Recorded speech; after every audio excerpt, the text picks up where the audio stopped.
माँ बाप सोचते हैं कि हमारे मरने के बाद हमारी औलाद का क्या होगा। हर बाप ये कहता है कि मैं मर गया तो मेरे बेटे का क्या होगा,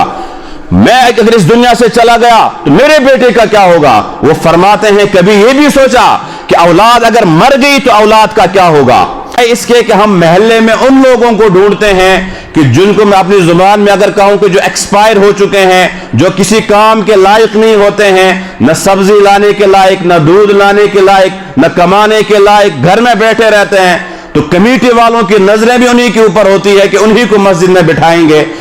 कि तो एक तरह का हमें मजाक बनाया हुआ है एतकाफ का, बल्कि हर इंसान सच्चे दिल के साथ खुद आगे बढ़े और कहे कि मैं अपनी जात से तैयार हूं, मैं 10 दिनों का एतकाफ करूंगा। अगर आप नहीं करना चाहते हैं मगर आपके घर में आपकी औलाद है, 2 बच्चे हैं, 3 बच्चे हैं, क्या आप अपने एक बच्चे को 10 दिन के लिए भी अल्लाह के हवाले नहीं कर सकते हैं, मस्जिद का माहौल नहीं दे सकते हैं। अगर हमारी औलाद 30 साल की है, 40 साल की है, मैं आपसे अगर आज एक सवाल करूं, इन 40 साल जिंदगी में, इस 50 साल या 30 साल जिंदगी में आपने अपने बच्चे को कब मस्जिद के हवाले किया है, कब आपने उसको इस्लामी माहौल दिया है, कब आपने उसको दीनी मिजाज दिया है, कब आपने उसको 10 दिन का एतकाफ के लिए वक़फ किया है। 30 साल हो चुके, 50 साल हो चुके हैं, मगर एक मर्तबा भी शायद कोई होगा जो खुश दिली के साथ औलाद को कहता हो बेटा आज आपको एतकाफ में जाना है। फिर ये बात भी मैं जरूर अर्ज करता हूं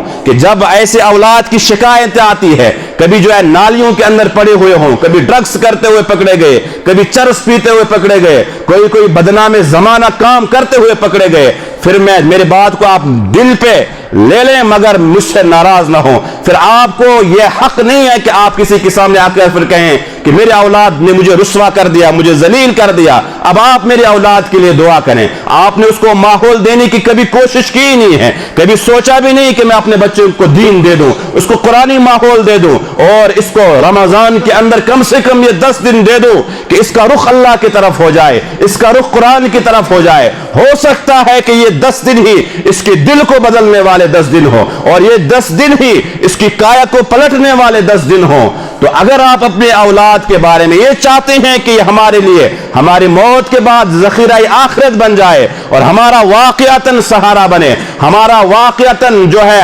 हाथ उठाने वाला और फातिहा पढ़ने वाला औलाद हो, तो फिर जरूरी है कि हम इनको ये माहौल भी तो दें कि ये इस्लामी माहौल में, नूरानी माहौल में, मस्जिद के माहौल में आ जाएं। हम इनको मस्जिद का माहौल देने को तैयार नहीं होते हैं। कभी कभी ऐसा भी सुनने में आता है, औलाद कहती है कि मैं एतकाफ में बैठना चाहता हूं, बाप कहता है तुझे दरपदर होना है, तुझे कोई काम नहीं है। तो जब बाप और मां की जुबान पर ऐसे अल्फाज होंगे कि एतकाफ जैसी इबादत को मां बाप कहेंगे बेटे को तुझे दरपदर होना है, तो फिर वही औलाद तो जलील भी होती है औलाद के सामने।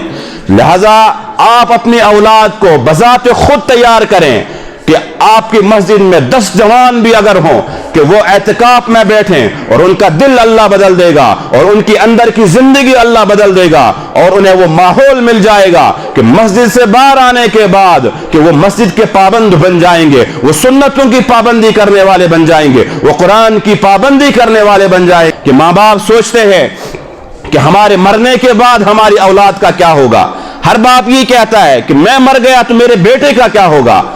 मैं अगर इस दुनिया से चला गया तो मेरे बेटे का क्या होगा। वो फरमाते हैं कभी ये भी सोचा कि औलाद अगर मर गई तो औलाद का क्या होगा।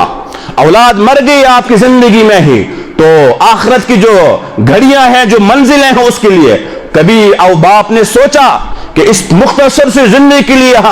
इस फ्यूचर के लिए, औलाद के 50 साल 60 साल फ्यूचर के लिए इतना हम टेंशन और इतना ख्वाब हम सजाते हैं कि मेरे मरने के बाद इसकी फीस कहां से आएगी और इसकी जो है ट्यूशन कहां से आएगी, उसको मुलाजिमत मिलेगी या नहीं मिलेगी, क्या करेगा मेरा बेटा, क्या करेगी मेरी औलाद। वो फरमाते हैं कभी ये भी सोचा, कभी ये भी ख्याल आया कि ये बच्चा अगर जवानी में मर गया तो इसका क्या होगा कब्र में जाने के बाद, इसका क्या होगा पुल सिरात पर, इसका क्या होगा हशर के मैदान में। तो ये ख्वाब और ये सवाल लेकर जाना है, मेरा